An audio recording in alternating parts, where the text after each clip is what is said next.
Hello दोस्त, नमस्ते, प्रणाम। आप सब कैसे हैं? कमेंट में बताइएगा दोस्तों।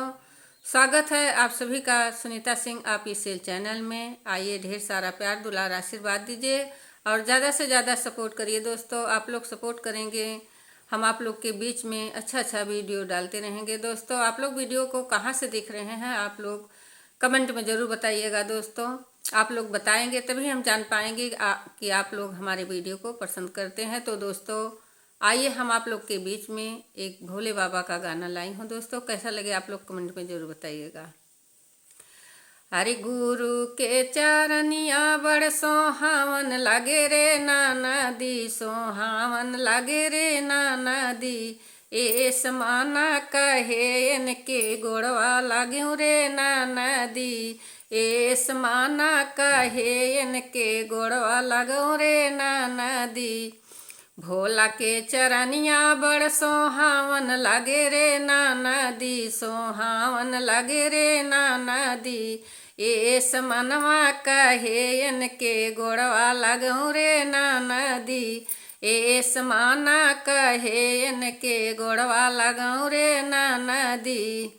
भोला के जटवा बड़ सोहावन लगे रे नाना दी, सोहावन लगे रे नाना दी।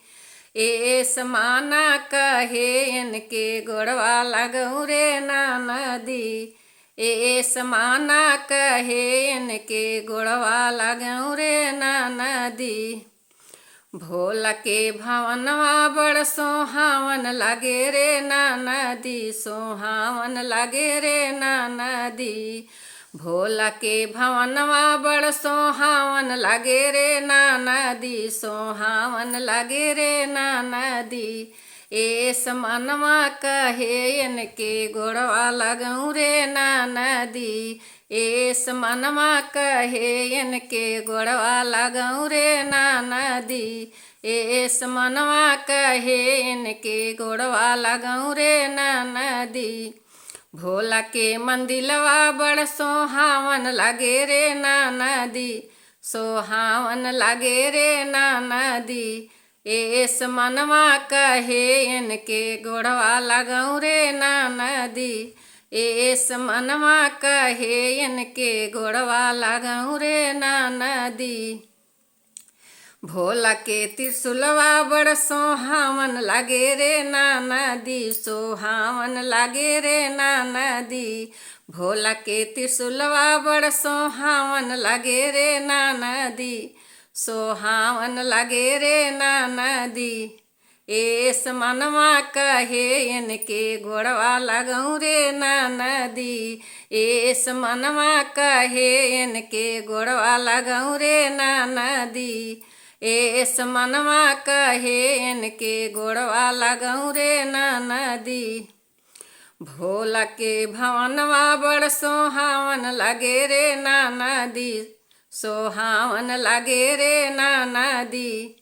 ए समनवा कहे इनके गोड़वा लगऊ रे नाना दी। ए समनवा कहे इनके गोड़वा लगऊ रे नाना दी।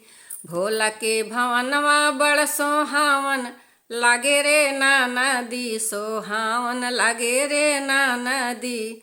ए समनवा कहे इनके गोड़वा लगऊ रे नाना दी। ए समनवा कहे इनके गोड़वा लगऊ रे नाना दी।